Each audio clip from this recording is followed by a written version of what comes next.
زين للناس حب الشهوات من النساء. Kemudian saya yang mau cerita ya, supaya sampean bisa menghadapi dunia global ini, tak bawa tafsir Munir termasuk tadi. Kenapa orang Islam, Rasulullah SAW itu lebih senang kalau yang menang itu orang Nasrani Romawi, ketimbang yang menang itu orang Faris, dalam hal ini ateis.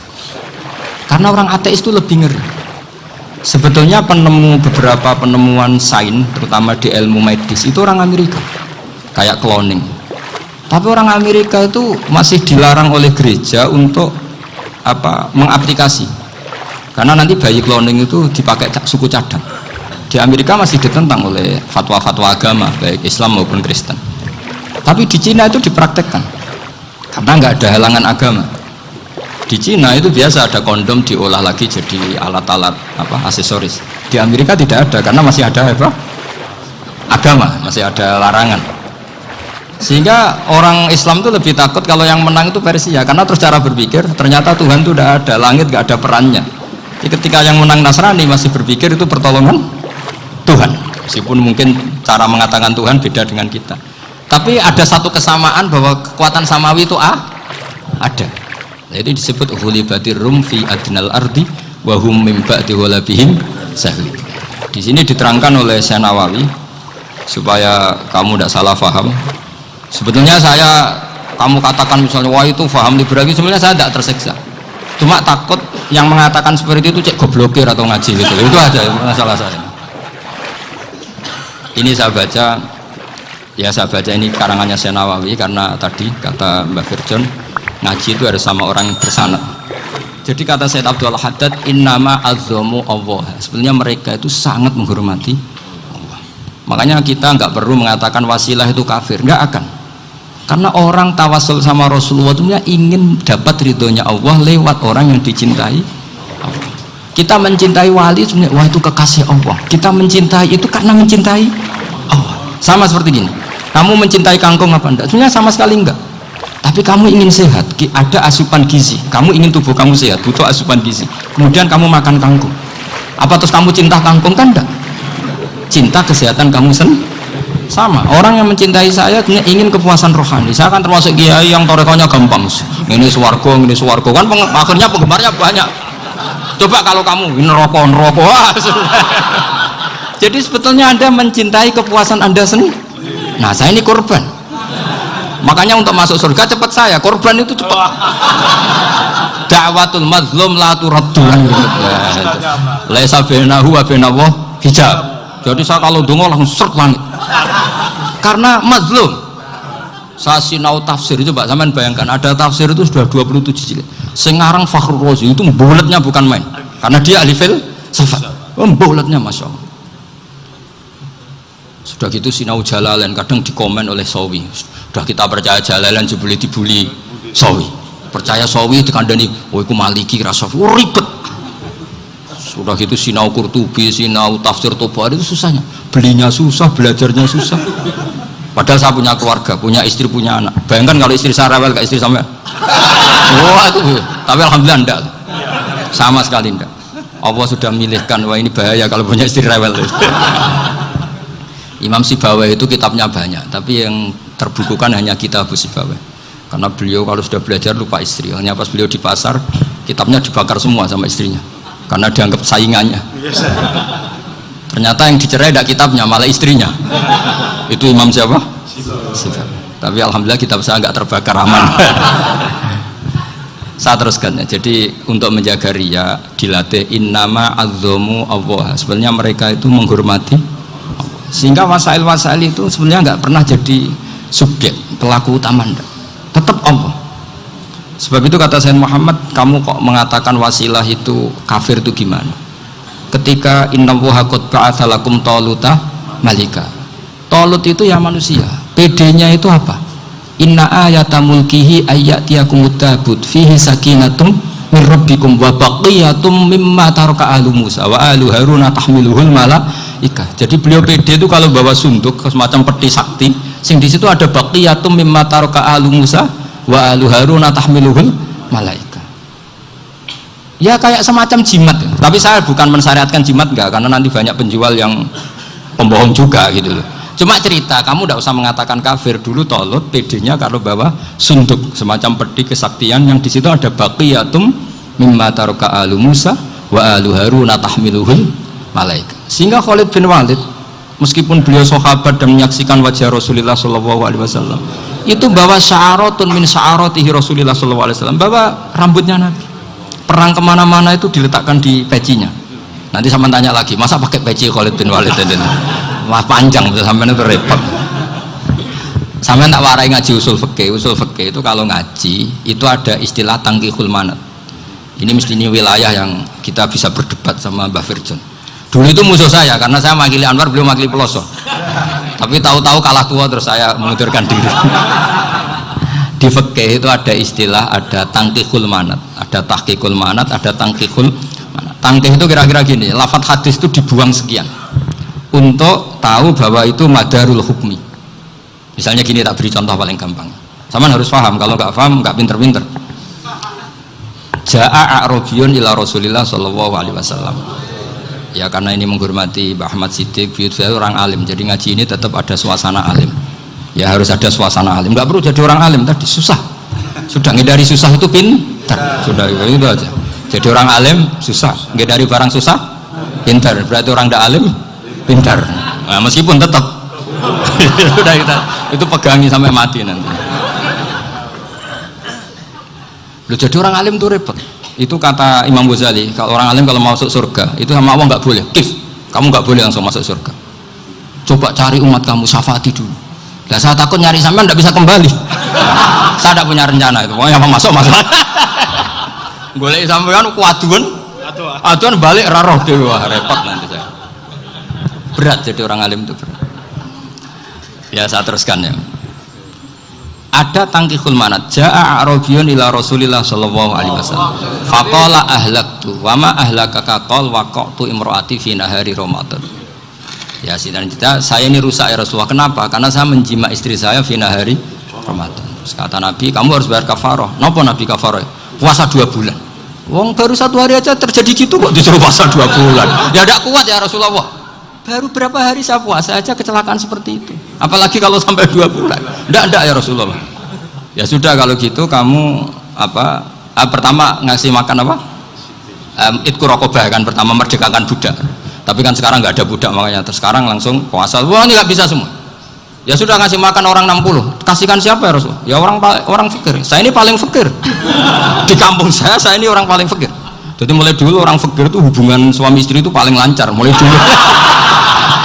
Makanya orang fakir itu anaknya banyak. Karena hiburannya hanya itu. Wong Ramadan aja. Coba mau ke ATM nggak punya uang, mau antri di bank nggak punya, mau apa coba? Itu mulai dulu. Ini sanatnya mutasil. Wah, akhirnya sudah sanksinya kan tadi ya itqu raqabah atau puasa 2 bulan berturut-turut atau ngasih makan 60 orang miskin. Lalu kata ahli usul fikih, kata Arabi dibuang, nggak menjadi catatan hukum.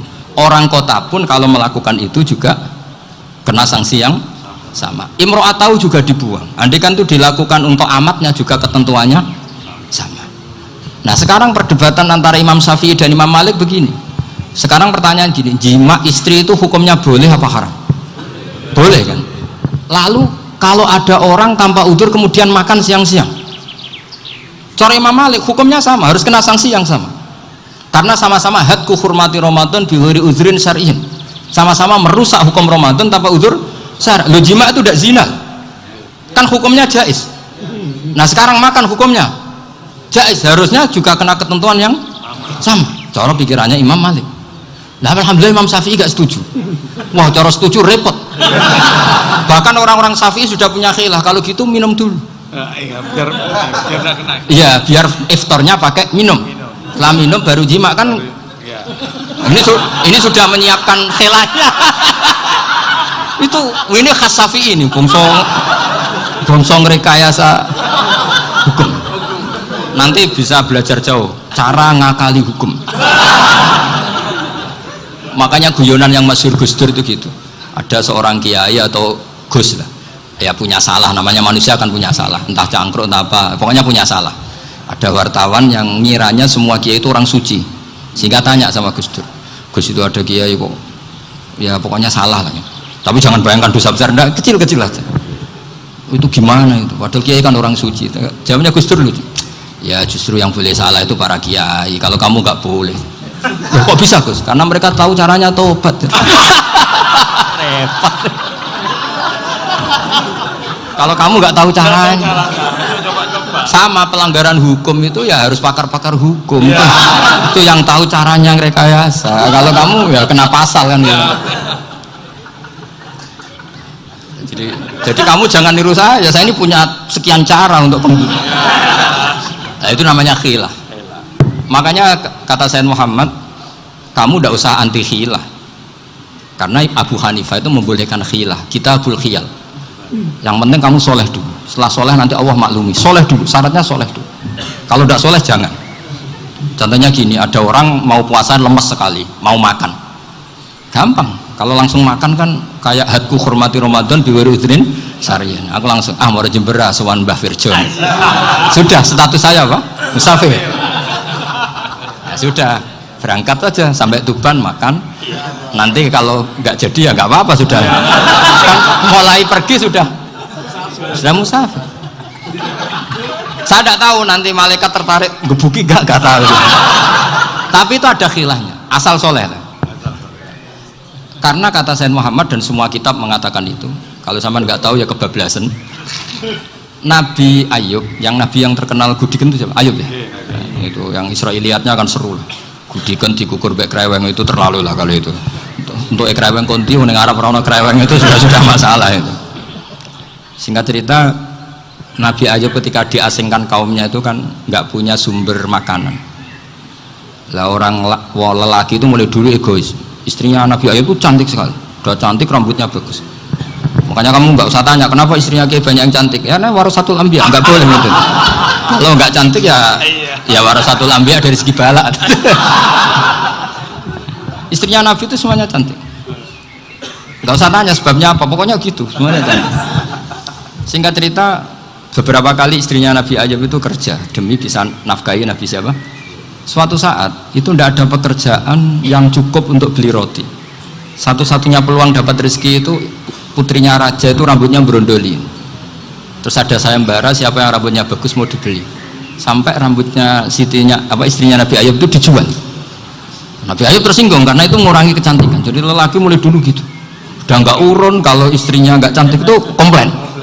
Itu khasnya lelaki. Jadi kalau kamu gitu ada sanadnya juga, tenang saja ya. Komplain ya pegawai. Saking mangkelnya Nabi Ayub terus ngendikan la adriban naki mi'ata sautin. Kamu akan saya pukuli dengan mi'ata sautin atau dengan 100 jambuan. Atau mi'ata dikhtin atau mi'ata apalah sesuai konteks zaman itu. Engko namun pecut tuku konti kok ribet lagi. Singkat cerita akhirnya ketahuan bahwa istrinya menjual itu demi Nabi Ayub. Allah nggak ridho kalau kekasihnya yaitu istrinya Nabi Ayub wis perjuangan kayak gitu malah kena hukuman. Tapi Allah juga nggak ingin kekasihnya yang bernama Ayub melanggar sumpah. Padahal beliau sudah sumpah, wallahi demi Allah nanti tak pukul dengan 100 kali. 100 kali dengan lidi lah misalnya, contoh yang gampang tuh lidi. Akhirnya sama Allah dikasih satu solusi.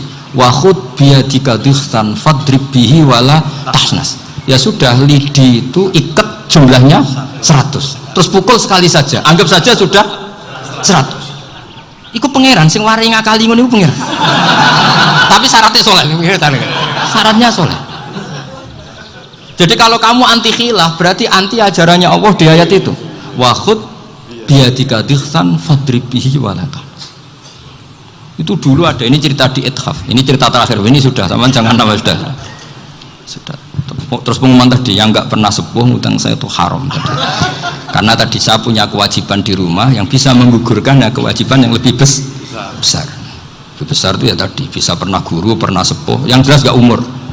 Umur sampean menang kabeh tuh. Tua-tua serepot itu. Ada raja itu ganteng kaya, senengannya nikah perawan cantik. Oh, itu semua kampung mesti kenal. Mungkin digilir atau gimana pokoknya. Suatu saat ada pemuda suka sama perempuan yang di kampungnya, cantik sekali. Kemudian pemuda ini ternyata pekerja di kerajaan itu. Tiap hari ditanya, oh itu yang di kampung yang cantik siapa? Mau saya nikahin gini. Wah bahaya ini, saingannya raja. Jadi yang dibidik pemuda tadi itu saingannya. Si raja ini orang yang namanya raja kan gengsinya tinggi. Kaifatang kihuha wa qad ra'aitu qad qabbalaha rajulun.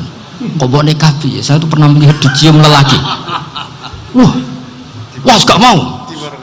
Gak gelem wis kadung ditambung lan wa qad qabbalaha rajulun. Saya pernah melihat sendiri qabbalaha rajulun, dicium oleh lelaki. Wah, sudah gak minat raja langsung gak keren. Suatu saat pemuda tadi nikahi perempuan itu. Rajanya marah-marah, kamu lelaki gak punya harga diri gini. Gak punya selera, gak punya harga diri, sudah pernah dicium orang kok tetap dinikah. Terus bilang ke raja, takrif manir rojul, lelaki itu siapa? Abuha. Kamu tahu lelaki itu siapa? Sopo? Abuha, bapaknya. Saya kan hanya bilang rojulun, pernah dicium lelaki. Lah pikirannya raja lelaki kue-kue ngene iki. Tapi butuh tanam mau rojo ben gak sido yo aja tuh. Baru kayak digulirkan gitu wakot kebalah rojulun. Wah nggak mau. Setelah itu suatu saat pegawainya tadi nih kayak perempuan. Kamu nggak punya harga diri gini. Kamu tahu mandir rojul apa abuha? Wah nak ngono aku gak apa-apa. Lah monggo sakniki wis bojo kula. Ora trimo wis diambung wis macam-macam. Lah itu namanya khilah. Apa? Khilah. Kalau di Balawa disebut tauriyah atau apa. Tapi saya tidak ngajari sampean seperti itu. Sudah pinter sebelum saya ajarin. Bangsa ngakali kan sudah pinter. Ya ini terakhir tak baca Arabnya saja nanti. Bismillahirrahmanirrahim. Biar dapat barokahnya Syekh Nawawi juga barokahnya guru-guru. Bismillahirrahmanirrahim. Wasababu nuzuli hadil ayati annahu kana baina farisa war rumi qitalun wa kana al musyrikuna yawadduna antaghliba farisu ar-ruma. Di anna farisa kanu majusiyan ummiyin wal muslimuna yawadduna ghalabatar rum ala faris liqaunihim ahla kitabin. Jadi zaman dulu orang Islam lebih senang kalau yang menang itu orang Nasrani kalau bandingannya ateis, karena bagaimanapun percaya kekuatan langit, sementara orang ateis sama sekali tidak percaya kekuatan. Apapun bedanya kita dengan Nasrani itu ada kesamaan, yaitu percaya adanya kekuatan langit. Sehingga ketika orang Romawi kalah itu orang Islam ikut susah. Paham ya? Makanya ini tak baca biar sampean nggak macam-macam pikirannya. Fab'atha Kisra saat terusnya, ya pokoknya seperti itu. Akhirnya Rasulullah SAW berdoa lebih seneng yang menang itu Rom karena ahli kitab. Artinya apa? Kemenangan ahli kitab adalah kemenangan makhluk atau hamba Allah yang mentautkan kekuatan kita di bumi dengan kekuatan langit.